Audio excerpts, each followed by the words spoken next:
আসসালামু আলাইকুম, আশা করি আপনারা সবাই ভালো আছেন। তানজিদ হাসান তামিম এখন পর্যন্ত বিপিএল এর সর্বোচ্চ রানের তালিকায় তার নামটা কিন্তু সবার উপরে। আপনি ছয়ের কথা বলেন, আপনি চারের কথা বলেন, আপনি ব্যাটিং স্ট্রাইক রেটের কথা বলেন, আপনি ব্যাটিং গড়ের কথা বলেন, সব দিক দিয়ে কিন্তু মুগ্ধতা ছড়িয়েছেন তানজিদ হাসান তামিম। সামনে চ্যাম্পিয়ন্স ট্রফি, আমাদের ওপেনার হিসাবে সৌম্য সরকারের সাথে কিন্তু আমার মনে হচ্ছে তানজিদ হাসান তামিম কিন্তু ওপেন করতে চলছেন। যদিও পারভেজ হোসেন ইমনকে আমরা ব্যাকআপ ওপেনার হিসেবে নিয়েছি, এখন পারভেজ হোসেন ইমন এগেনস্টে লিটন কুমার দাস খেলবেন কিনা সেটা অন্য আলোচনা। বাট তানজিদ হাসান তামিম বিপিএল এ এখন পর্যন্ত যে ফর্মটা তিনি ধরে রেখেছেন, এটা কিন্তু আমাদের জন্য অনেক বড় একটি প্লাস পয়েন্ট। বিপিএল এর কথা যদি একটু বলি, তানজিদ হাসান তামিমের এখন পর্যন্ত পারফরমেন্স, তিনি রান করেছেন 420, 10 ম্যাচ খেলে 420 রান করেছেন, গড়টা কিন্তু 46.67। স্ট্রাইক রেটের কথা যদি বলি, তিনি কিন্তু যথেষ্ট ভালো স্ট্রাইক রেটে ব্যাট করছেন। হাইয়েস্ট স্কোরের কথা যদি বলি, 108 রান, ছক্কা মেরেছেন 29টা, চার মেরেছেন কিন্তু 27টা।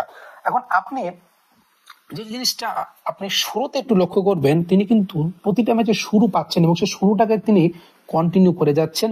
বিপিএল এখন পর্যন্ত আমরা যে মাঠগুলো খেলেছি, ঢাকা ফেস, এরপর আমরা গিয়েছি সিলেটের পর আবার ঢাকা হয়ে চট্টগ্রাম, হয়তো দুদিন পর আবার ঢাকা পেসে আমরা খেলা শুরু করব। আমরা কিন্তু ভালো পিচ পেয়েছি এবং এই ভালো পিচ গুলোতে কিন্তু রান হয়েছে, রানের বন্যা কিন্তু বয়েছে এবং সেখানে কিন্তু তানজিদ হোসেন তামিমের নামটা সবার উপরে।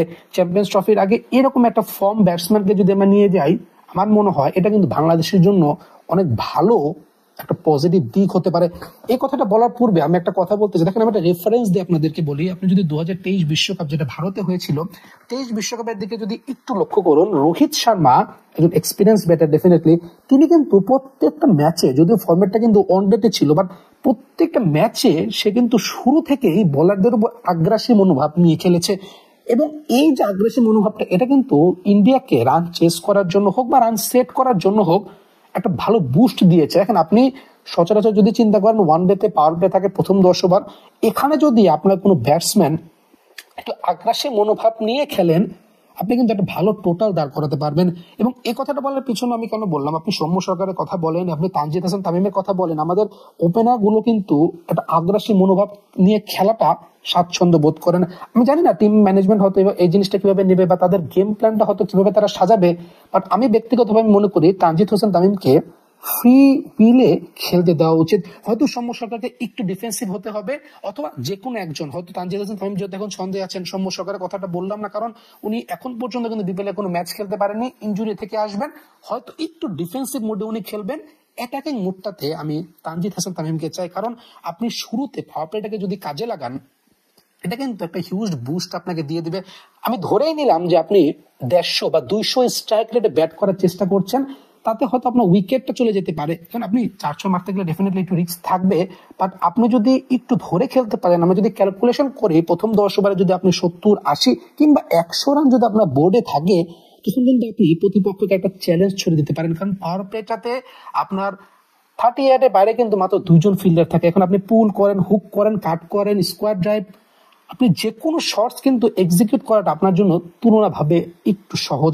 এবং এই কথাটা আমি বললাম, তানজিদ হাসান তামিমকে যদি ফ্রি উইলে খেলার একটা ফ্রিডম দেওয়া হয়, তিনি কিন্তু একজন ডেঞ্জারাস ব্যাটসম্যান। কারণ আন্ডার-19 টিমে আপনি দেখেন, যখনই চার্জ করার জিনিসটা এসেছে, এখন এখানে একটা কথা আছে, একটা মজার কথা আছে আপনাদেরকে, যেটা বলবো যে তামিম ইকবাল খানের কথা বলেন, বা আপনি তানজিদ হাসান তামিমের কথা বলেন, বা আজিজুল হক তামিমের কথা বলেন, তিনজনই কিন্তু আগ্রাসী ব্যাটসম্যান এবং আগ্রাসী মনোভাব নিয়ে তারা খেলাটা পছন্দ করেন। আন্ডার-19 যে ব্যাটসটা ওয়ার্ল্ড কাপ জিতেছে, তাদের ভিতরে কিন্তু একটা আগ্রাসী মনোভাব ছিল এবং আগ্রাসী মনোভাবটাকেই তারা কাজে লাগিয়ে অনেক ম্যাচ কিন্তু তারা জিতেছে। এবং এই আগ্রাসী মনোভাবটা যখন আপনার ভিতরে থাকবে, তখন কিন্তু সামনের বোলারটা কে, সেটা কিন্তু আপনি ঠিকভাবে কাউন্ট করবেন না। এখন আপনি যদি বাংলাদেশের ম্যাচগুলোর কথা বলেন, ভারতের এগেনস্টে খেলা, এরপর পাকিস্তান, যথাযথ নিউজিল্যান্ডের এগেনস্টে খেলা, ডেফিনেটলি আপনাকে world class pace bowler face করতে হবে। বাট আপনি যদি আপনার জায়গায় সলিড থেকে, আপনি যদি আপনার জায়গাকে ধরে রেখে, বা আপনার নিজের ভিতরে যদি একটা মনোবল কাজ করে যে না, আমি যে কোনো বলারকে হিট করব, তখন কিন্তু আপনার ব্যাটে রান থাকবে। এবং আপনি যেহেতু একটা ভালো ফর্মে আছেন, ভালো একটা ছন্দে আছেন, আমি মনে করি বাংলাদেশের গেম প্ল্যানটা যখন হবে, বা টিম ম্যানেজমেন্ট যারা এটা নিয়ে প্ল্যানিং করবেন, তানজিদ হাসান তামিমকে এই সুযোগটা দেওয়া উচিত।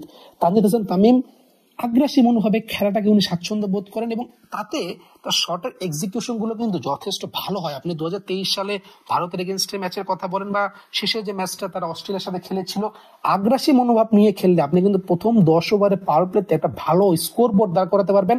আপনি মিডল অর্ডারের কথা যদি চিন্তা করেন, আপনার তৌহিদ হৃদয় রয়েছেন, আপনার মুশফিকুর রহিম রয়েছেন, মাহমুদুল্লাহ রিয়াদ রয়েছেন, সো সলিড একটা মিডল অর্ডার বাংলাদেশে রয়েছে। এবং সবসময় কিন্তু আমরা ওপেনারদেরকে নিয়েই একটু দুশ্চিন্তায় থাকি যে ওপেনার আসলে ঠিক কিভাবে পারফরমেন্স করবেন, কারণ ওপেনিংয়ে কিন্তু আমরা ঠিক রান পাই না। বাট এই জায়গাটাতে আমার মনে হচ্ছে এবার বাংলাদেশের ট্রাম্প কার্ড হতে পারেন তানজিদ হাসান তামিম। আগ্রাসী মনোভাব নিয়ে আগ্রাসী ভাবে অ্যাটাক করে তিনি কিন্তু রান জেনারেট করতে পারবেন, এবং এই রানগুলো একটা ভালো টিম টোটাল বা ভালো চেস করাতে আমাদের কিন্তু সহায়তা করবে। তানজিদ হাসান তামিমের বিপিএল এ পারফরমেন্স কেমন লাগছে অবশ্যই কিন্তু কমেন্ট বক্সে জানাবেন। ধন্যবাদ।